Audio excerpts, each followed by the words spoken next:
శక్తి తైలాభిషేక ఆరాధన జూన్ 20 శుక్రవారం. మొదటి ఆరాధన ఉదయం 7 గంటల నుండి, రెండవ ఆరాధన ఉదయం 10 గంటల నుండి. స్థలం సీతారాం టౌన్షిప్ ఎదురుగా housing board colony, Nallapadu road, Guntur. ప్రార్థనా శక్తి తైలాభిషేక ఆదివారపు ఆరాధన సమయం ఉదయం 8:30 గంటల నుండి. స్థలం వైస్రాయ్ గార్డెన్స్, జుబ్లీ బస్టాండ్ ఎదురుగా, సికింద్రాబాద్. తాడేపల్లిగూడెం పరిసర ప్రాంత ప్రజలకు శుభవార్త. ప్రార్థనా శక్తి తైలాభిషేక ఆరాధన ప్రతి నెల మొదటి బుధవారం. సమయం ఉదయం 10 గంటల నుండి. NK highway grounds, Autonagar, Gudem highway bypass road, Tadepalligudem. ప్రార్థనా శక్తి తైలాభిషేక ఆరాధన ప్రతి నెల మొదటి గురువారం. సమయం ఉదయం 10 గంటల నుంచి. స్థలం తూర్పుగోదావరి జిల్లా, అమలాపురం దగ్గర, ఉప్పలగుప్తంలో. ప్రార్థనా శక్తి తైలాభిషేక ఆరాధన ప్రతి నెల మొదటి శుక్రవారం.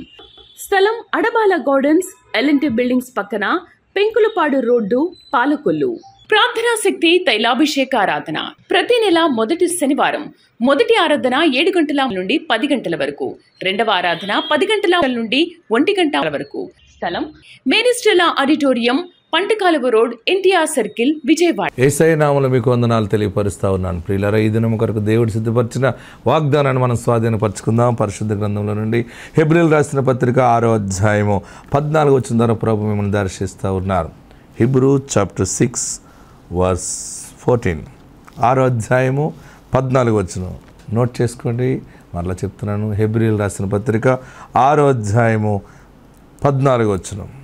14 వచనంలో దేవుడిచ్చే మాట ఏంటంటే, తన తోడు అని ప్రమాణం చేసి నిశ్చయముగా నేను నిన్ను ఆశీర్వదింతును. ప్రియులరా, నిశ్చయముగా నేను నిన్ను ఆశీర్వదింతును అని ప్రమాణం చేసిన ప్రమాణమును జ్ఞాపకం చేసుకుని ఈరోజు స్పెషల్గా నీ కుటుంబాన్ని ఆయన బ్లెస్ చేస్తున్నాడు. నాకు ఆశీర్వాదం కావాలి. ఆశీర్వాదం అనేది ఏంటంటే తృప్తి, నెమ్మది, శాంతి. ఈ తృప్తి, శాంతి, నెమ్మది ఎప్పుడు వస్తుంటే, నీకు ఏది కొరత ఉందో ఆ కొరత దేవుడు తీర్చినప్పుడు, ఇల్లు లేదు, ఇల్లు వచ్చిందనుకో ఒక ప్రాణం నెమ్మది ఉంటుంది. ఇల్లు కట్టబడుతున్నప్పుడు, ఇల్లు తీసుకున్నప్పుడు, ఇంట్లో ఉన్నప్పుడు దేవుడు నాకు ఇచ్చాడు. బిడ్డలు లేరనుకో, గర్భం ధరించినప్పటి నుంచి దేవుడు నాకు ఇచ్చాడు. తృప్తి, ఆశీర్వాదం. అలాగే ఇచ్చిన తర్వాత ఆ బిడ్డ ఫలింపులో ఉంటే, దేవుడు నీకు భూమి ఇచ్చాడు అనుకోండి, ఒక నెమ్మది. దేవుడిని ఆస్తికర్తగా చేశాడు. ఆ పొలము పండినప్పుడు, ఆ పంటను చూచినప్పుడు ఒక నెమ్మది. తర్వాత అవన్నిటిని చూడటానికి, ఆనందించటానికి, ఇదంతా కూడా ఇట్స్ గాడ్స్ బ్లెస్సింగ్స్ అనమాట. అది దేవుని ఆశీర్వాదం. నాకెప్పుడు ఇది ఉంది, నాకు శాంతి లేదు. ఈ మనుషుడు ఉన్నాడు, నాకు శాంతి లేదు. ఈ బిడ్డ ఉంది, నాకు శాంతి లేదు. దీనివల్ల నాకు పీస్ లేదు, దీనివల్ల పీస్ లేదు. ఈ వ్యాపారం ఉంది, ఎందుకు ఎన్ని వస్తే మాత్రం సుఖమే ఉంది, ఎంత జీతం వస్తే సుఖమే ఉంది, నా ప్రాణానికి నెమ్మది లేదు అని అనుకుంటున్నావు కదా. ఈ దినాన్న దేవుడు నిశ్చయముగా నిన్ను ఆశీర్వదిస్తున్నాడు. అంటే అన్ని విషయాల్లో తృప్తి తీరగా దీవెన చూస్తావు. యేసునందు ఉన్నవాడికి తృప్తి తీరగా ఆశీర్వాదం ఇస్తాడైనా. యేసు నామము బలమైనది, యేసు నామము గొప్ప నామం. యేసులో జవాబు ఉంటుంది, యేసులో సమాధానం ఉంటుంది. అడుగుతున్నావు, ఏడుస్తున్నావు, కొన్ని సమయాలు తల బాదుకుంటున్నావు కదా, ఏంటో నా బ్రతుకు ఇలాగైందని అనుకుంటున్నావు కదా. అందుకనే ఇక ఆలోచన చేయకు. ఈ దినాన్ని నీకు ఆశీర్వాదం ఎలాగిస్తున్నానంటే నిశ్చయముగా ఇస్తున్నాను అన్నాడు. అంతే. నీ ప్రార్థన దేవుని సముఖానికి వెళ్ళింది. ఆ ఆశీర్వాదము పిల్లల్లో చూస్తావు, ఆస్తిలో చూస్తావు, ఆత్మీయ జీవితంలో చూస్తావు. నీ ప్రయాణంలో అన్ని సమయాల్లో కార్యము సఫలము చేయు దేవుడని ఎలుగెత్తి నువ్వు స్తుతిస్తావు. అద్భుతం ఏంటంటే, దేవుడు నిన్ను నీ చదువులో ఆశీర్వదిస్తూ ఉన్నారు. దేవుడు నిన్ను ఉద్యోగంలో ఆశీర్వదిస్తూ ఉన్నారు. ఈ ఉదయకాల సమయంలో, ఈ సమయంలో ప్రత్యేకమైన దీవెనలను నువ్వు పొందుకోబోతున్నావు. ప్రియులరా, దైవాత్మ నీకు తోడుండాలని ఇది నాన్ని దేవుడే ప్రకటిస్తున్నాడు. ప్రమాణం చేసిన, తన తోడని ప్రమాణం చేసిన నేను నిన్ను నిశ్చయముగా ఆశీర్వదించుచున్నాను. మీరు మీ వ్యాపారాలు, పాడి పంటలు అన్నింటిలో అభివృద్ధి చూస్తారు.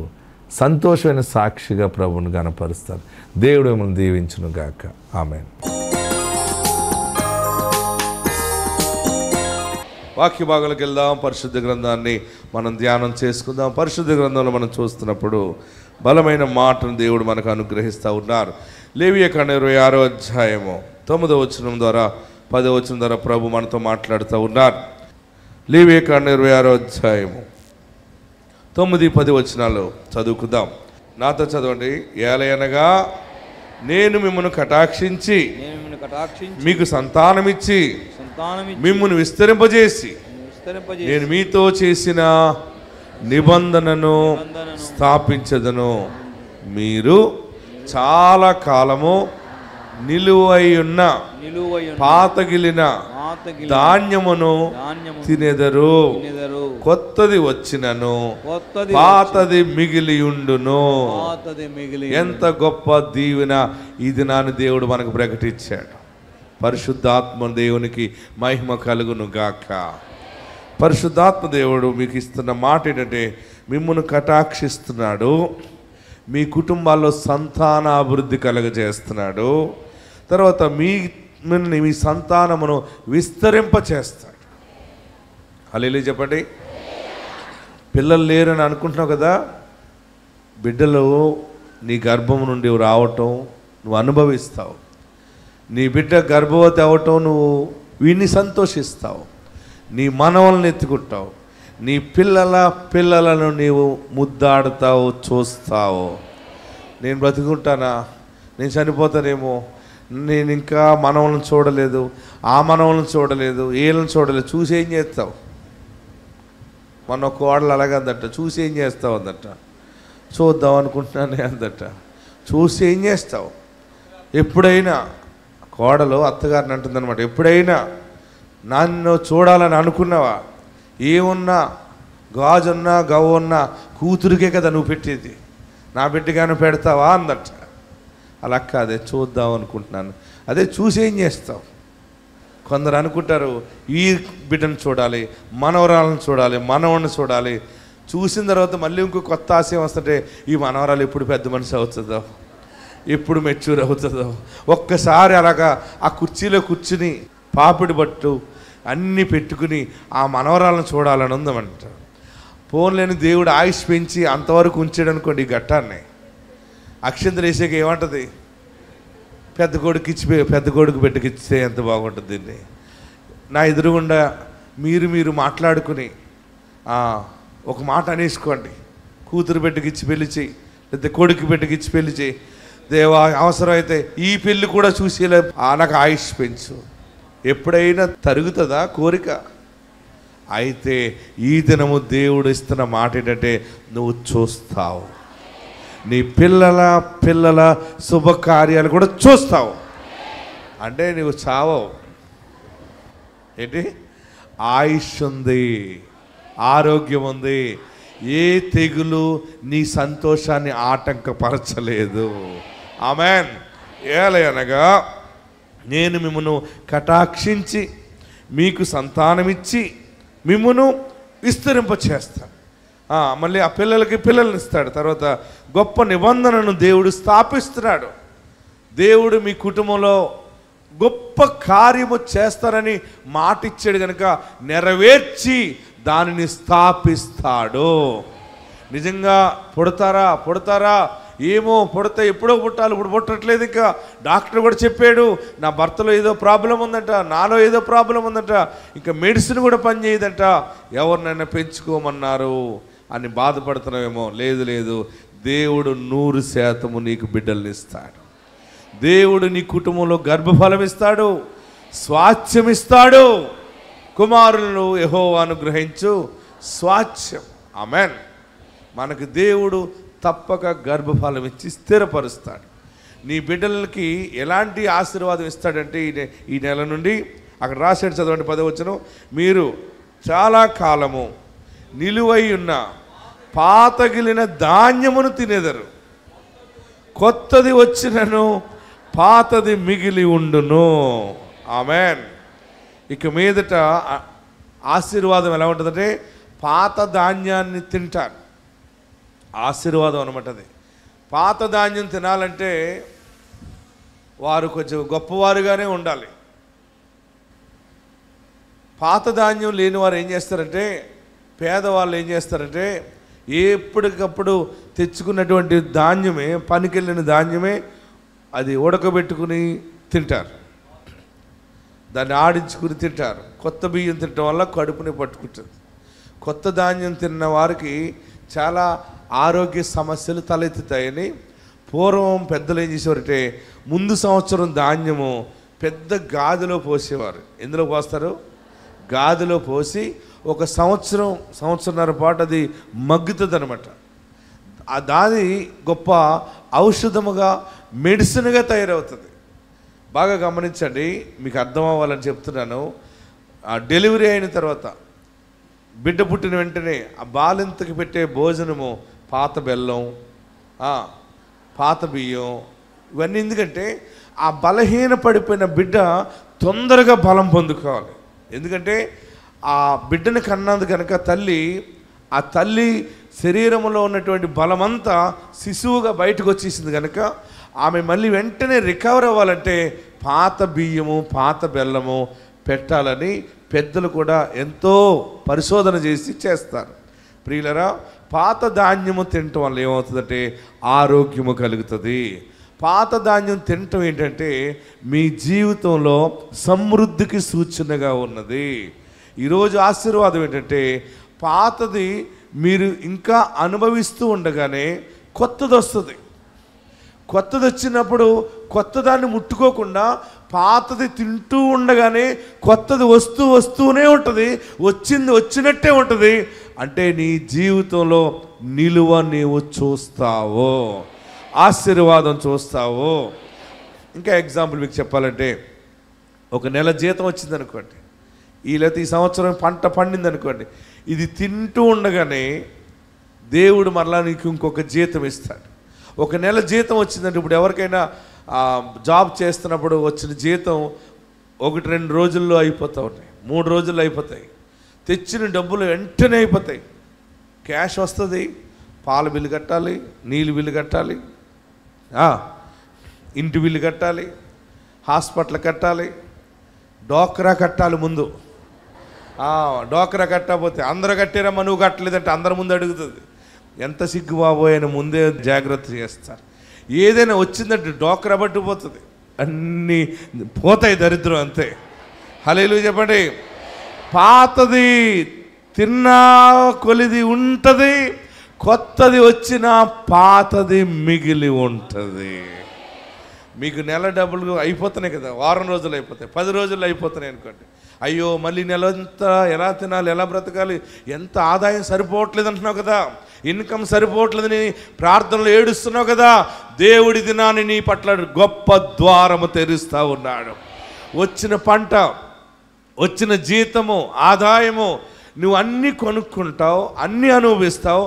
బంగారం కొంటావు, బట్టలు కొంటావు, బుట్టలు కొంటావు, నీకు నచ్చిన జోళ్ళు కొనుక్కుంటావు, లిప్స్టిక్లు కొనుక్కుంటావు, కాటుకి కొనుక్కుంటావు, అన్నీ కొని మీద ఆడేసుకున్నా సరే నీకు ఇంకా ఈ నెల ఆదాయం మిగిలి ఉంటుంది. అంతేనా? అలాగేనా? గట్టిగా చేతులు పైకెత్తి 7 మార్లు ఆమేనని చెప్పండి. సమృద్ధి దీవెన దేవుడు ప్రకటిస్తూ ఉన్నాడు. నీ జీవితంలో సమృద్ధి చూస్తావు. ఎంత గొప్ప మాట అంటే, మీరు చాలా కాలము నిలువైయున్న పాతగిలిన ధాన్యమును తినెదరు, కొత్తది వచ్చినను పాతది మిగిలి ఉండును. మీ అమ్మగారి ఇంటి దగ్గర తెచ్చిన చిత్తు డబ్బులు అయిపోకుండానే మళ్ళీ చిత్తు వచ్చేస్తుంది, మళ్ళీ ఆ జీతం వస్తుంది, ఈ డబ్బులు వస్తాయి.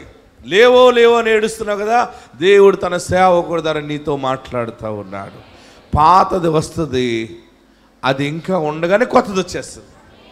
ఇంతవరకు నీ మీద ఉన్న శాపం ఏంటంటే వచ్చింది వచ్చినట్టుగా రెక్కలు ధరించుకుని పోతుంది కదా, ఇక పోదు, నీ ఇంట్లో నిలువ ఉంటుంది. దేవునికి మహిమ కలుగును గాక. రెండవది ఏంటంటే, పాతది మిగిలి ఉండటం ఏంటంటే, పాత ధాన్యం తినటం ఏంటంటే ఆరోగ్యానికి సూచన. దేవుడు నీ జీవితంలో ఈ నెల నీ శరీరంలో పరిశుద్ధ ఆరోగ్యము దేవుడు అనుగ్రహిస్తూ ఉన్నాడు. నిన్ను స్వస్థపరిచే యెహోవాను నేనే అన్నాడు. నీవు బలహీన పడిపోయిన నీ ఎముకలను ఆయన బలపరుస్తూ ఉన్నాడు. నీ ఎముకలలో, నీ జాయింట్లలో అరిగిపోయిన గమ్ముని దేవుడు పెడతాడు. నీవు కూర్చుంటే లేగలేకపోతున్నావు, నడవలేకపోతున్నావు, ఏడుస్తున్నావు కదా, నా శరీరము నొప్పులని అందరి కష్టార్జితం హాస్పిటల్ పాలైపోతుందని చాలామంది ఏడుస్తూ ఉన్నారు. పరలోకమందుండి చూసిన దేవుడు ఈ దినాన్ని నిన్ను కరుణిస్తూ ఉన్నాడు, నిన్ను బాగు చేస్తూ ఉన్నాడు. ఆరోగ్యం ఎక్కడ ఉందని ఆనందం ఎచ్చట నాకు దొరికేనని, ఆరోగ్యం ఎక్కడ ఉందని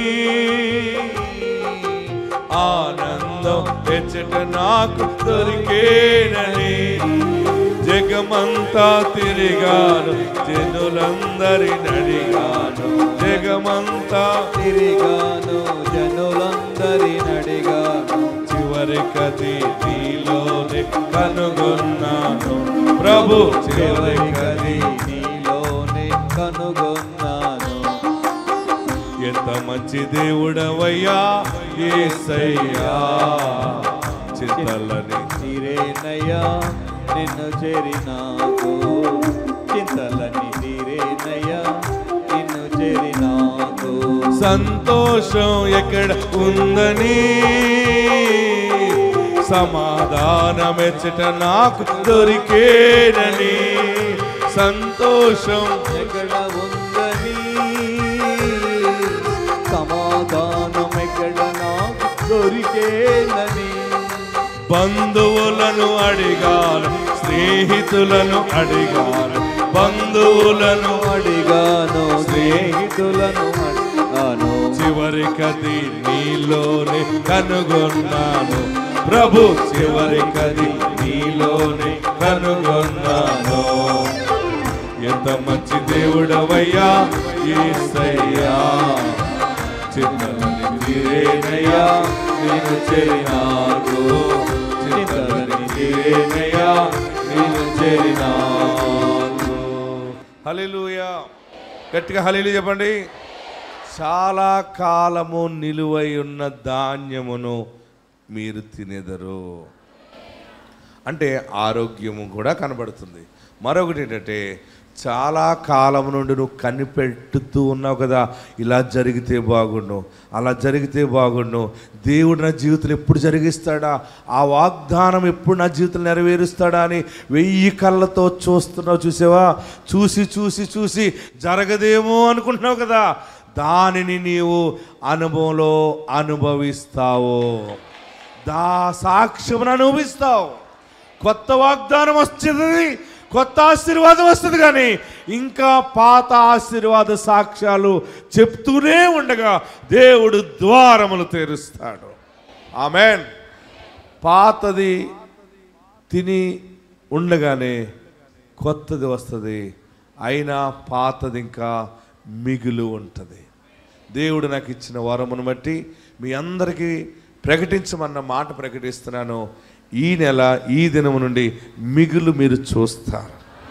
మీరు పూర్తిగా ప్రభు మీద ఆనుకోండి, యథార్థంగా బ్రతకండి, పాల్లో నీళ్ళు వేయకండి, అబద్ధాలు చెప్పకండి, తప్పుడు లెక్కలు రాయకండి, కొలతలు కరెక్ట్గా వేయండి, సత్యముగా బ్రతకండి. నీ ఇల్లు ధన నిధిగా మారిపోతుంది. ఎక్కడున్నవారు అక్కడ లేచి నిలబడి 2 చేతులు ఆకాశం వైపు చాపి మన ప్రార్థన దేవుడు ఆలకించాడు. మనం ఆయన దగ్గరికి వచ్చినప్పుడు పాప దోషము కొట్టివేయబడుతుంది. నీతి మన మీద, మన పాడి పంటల మీద, మన బిడ్డల మీద ఉదయిస్తుంది. అది ఎక్కడున్నవారు అక్కడ లేచి నిలబడి నీ పిల్లలను విస్తరింప చేస్తానన్నాడు ఆయన. ఈ బిడ్డకి ఉద్యోగం ఎలాగా, వీళ్ళు ఎలా బ్రతుకుతారు, వీళ్ళకి వ్యాపారం ఏముంది, ఈ బిడ్డ ఎలాగా, ఈ అల్లుడు ఎలాగా, ఈ కోడలు ఎలాగా, అదేలాగా ఇది ఎలాగా అనుకుంటున్నావు కదా. దేవుడు బిడ్డలను విస్తరింపచేసి స్థాపిస్తానని మాట ఇచ్చాడు. నీ గర్భఫలము స్థాపించబడుతుంది, నీ బిడ్డలు స్థిరపరచబడతారు. పని లేదు, పాట లేదు, ఇలా తిరుగుతున్నాడు అలా తిరుగుతున్నాడు అని ఏడుస్తున్నావు కదా. దేవుడు నీ బిడ్డను స్థిరపరుస్తున్నాడు. ఎలా పెళ్లి చేయాలి, ఏమిటి పెళ్లి చేయాలి, ఎవరు చేసుకుంటారని ఏడుస్తున్నావు కదా. అన్నీ దేవుడు సిద్ధము చేసి ఉంచాడు. తగిన సమయం ఆసన్నమైంది. పాతగిలిన ఆశీర్వాదాలు అనుభవిస్తూ ఉంటావు, కొత్త దీవెనలు వస్తూనే ఉంటాయి. పాతది మిగిలుంటుంది, కొత్తది వచ్చినను పాతది మిగిలుంటుంది. నీ పితరుల ఆస్తి మరలా వస్తుంది, నీ పూర్వం ఆస్తి నీకు వస్తుంది. నీ వాగ్దాన ఫలమును అనుభవిస్తావు. గొప్ప ఆరోగ్యం దేవుడికి ఇవ్వబోతా ఉన్నాడు. అందరూ కూడా రెండు చేతులు జోడించి నమస్కరించి, ఈ ఆశీర్వాదము నాకు దయచేయి బాబు, ఈ ఆశీర్వాదము నా మీద ఉండినట్లుగా నా పాపాలు ఒప్పుకుంటున్నానని అందరూ కూడా చేతులు పైకెత్తి నమస్కరించండి. చేతులు పైకెత్తి, అయ్యా నా పాపాలు క్షమించు బాబు, నీవే నా దేవుడిగా ఉండాలి, నీవే నా రక్షకుడిగా ఉండాలి, నిన్నే పూజిస్తాను, నిన్నే సేవిస్తాను, నిన్నే ఆరాధిస్తాను, నీ నామస్మరణ చేస్తాను. దోషము కొట్టివేయండి. అందరూ కూడా రెండు చేతులు తలపైన పెట్టుకోండి. మీ రెండు హస్తాలు తలపైన పెట్టుకోండి. యేసయ్యా అని 7 మార్లు పిలండి. 1 2 3 4 5 6 7 గట్టిగా పిలవండి. రెండంతలుగా ఆశీర్వదించు. కొత్తది వచ్చినను పాతది మిగిలి ఉంటది. పాతది అయిపోలేదు. పాత ధాన్యము తింటావు, ఉద్యోగ జీతం అనుభవిస్తావు, కష్టార్జితం అనుభవిస్తావు. నిశ్చయముగా నీ చేతుల కష్టార్జితము నీవు అనుభవిస్తావు. యేసుకు చోటి రక్షణ దయచేయని అడుగు. నా పాపమును కడిగివేయి బాబు అని ప్రార్థించు. నా దోషమును కడిగివేయి యేసయ్యా అని అడుగు. పరిశుద్ధాత్ముడు నీ పక్షముగా ఉన్నాడు. నా పాపాలు క్షమించు బాబు. నా గుండె నిండా నిన్ను చేర్చుకుంటాను. నా గుండె నిండా నిన్ను స్తుతిస్తాను బాబు, నిన్ను సేవించుకుంటాను. నీవు తప్ప నాకు దారి లేదయ్యా. అందరు రెండు చేతులు పైకెత్తి నా చేయి పట్టుకో యేసయ్యా, నన్ను నడిపించేసయ్యా. అడుగు నీకేం కావాలో. ఆ మనుషుడు పామాయిల్ తోట అడిగాడు, ఆ మనుషుడు అభివృద్ధి అడిగాడు, ఆ మనుషుడు దిగుబడి కావాలి, ఆశీర్వాదం కావాలని అడిగాడు. తన అప్పుల లోయ నీళ్లతో నింపబడిందని సాక్ష్యం ఇచ్చాడు. నీవు సాక్ష్యం ఇస్తావు. ప్రార్థన చేయండి. అందరూ ప్రార్థన చేయండి. అందరూ ప్రార్థనలో ఉండండి. ప్రార్థనా శక్తి తైలాభిషేక ఆదివారపు ఆరాధన సమయం ఉదయం 8:30 గంటల నుండి. స్థలం వైస్రాయ్ గార్డెన్స్, జుబ్లీ బస్టాండ్ ఎదురుగా, సికింద్రాబాద్. తాడేపల్లిగూడెం పరిసర ప్రాంత ప్రజలకు శుభవార్త. ప్రార్థనా శక్తి తైలాభిషేక ఆరాధన ప్రతి నెల మొదటి బుధవారం సమయం ఉదయం 10 గంటల నుండి. NK highway grounds, Autonagar, Gudem highway bypass road, Tadepalligudem. ప్రార్థనా శక్తి తైలాభిషేక ఆరాధన ప్రతి నెల మొదటి గురువారం సమయం ఉదయం 10 గంటల నుంచి. స్థలం తూర్పుగోదావరి జిల్లా, అమలాపురం దగ్గర, ఉప్పలగుప్తంలో. ప్రార్థనా శక్తి తైలాభిషేక ఆరాధన ప్రతి నెల మొదటి శుక్రవారం. స్థలం అడబాల గార్డెన్స్, ఎల్ఎన్టీ బిల్డింగ్స్ పక్కన, పెంకులపాడు రోడ్డు, పాలకొల్లు.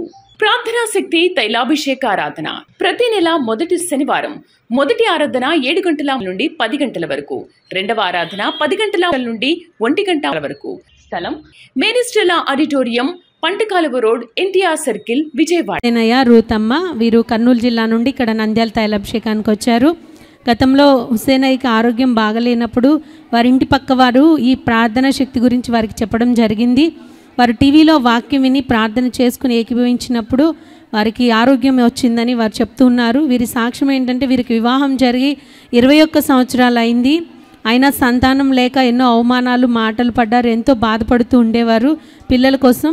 అప్పుడు కర్నూలులో తైలాభిషేకం జరుగుతున్నప్పుడు దైవజనుల దగ్గరికి వచ్చి వారు ప్రార్థన చేయించుకున్నారు గర్భఫలం కోసం. దేవుడు దైవజనుల ప్రార్థన ఆలకించి వారికి కుమారుని ఇచ్చారు. వివాహం జరిగిన 21 సంవత్సరాలకి దేవుడు వారికి గర్భఫలాన్ని ఇచ్చారు. దైవజనులు ప్రార్థన చేయడం ద్వారా వారు గర్భఫలాన్ని పొందుకున్నారు. కుమారుడు పుట్టాడని వారు సాక్ష్యం చెప్తున్నారు. ఈ సాక్ష్యం దేవుడు దీవించునుగాక. ఆమేన్. ప్రార్థనా శక్తి తైలాభిషేక ఆదివారపు ఆరాధన సమయం ఉదయం 8:30 గంటల నుండి. స్థలం వైస్రాయ్ గార్డెన్స్, జుబ్లీ బస్టాండ్ ఎదురుగా, సికింద్రాబాద్. తాడేపల్లిగూడెం పరిసర ప్రాంత ప్రజలకు శుభవార్త. ప్రార్థనా శక్తి తైలాభిషేక ఆరాధన ప్రతి నెల మొదటి బుధవారం సమయం ఉదయం 10 గంటల నుండి. NK highway grounds, Autonagar, Gudem highway bypass road, Tadepalligudem. ప్రార్థనా శక్తి తైలాభిషేక ఆరాధన ప్రతి నెల మొదటి గురువారం సమయం ఉదయం 10 గంటల నుంచి. స్థలం తూర్పుగోదావరి జిల్లా, అమలాపురం దగ్గర, ఉప్పలగుప్తంలో. ప్రార్థనా శక్తి తైలాభిషేక ఆరాధన ప్రతి నెల మొదటి శుక్రవారం. స్థలం అడబాల గార్డెన్స్, ఎల్ఎన్టీ బిల్డింగ్స్ పక్కన, పెంకులపాడు రోడ్డు, పాలకొల్లు. ప్రార్థనా శక్తి తైలాభిషేక ఆరాధన ప్రతి నెల మొదటి శనివారం. మొదటి ఆరాధన 7 గంటల నుండి 10 గంటల వరకు, రెండవ ఆరాధన 10 గంటల నుండి 1 గంట వరకు. స్థలం Mary Stella auditorium, పంటకాలువ road, NTR circle, Vijayawada.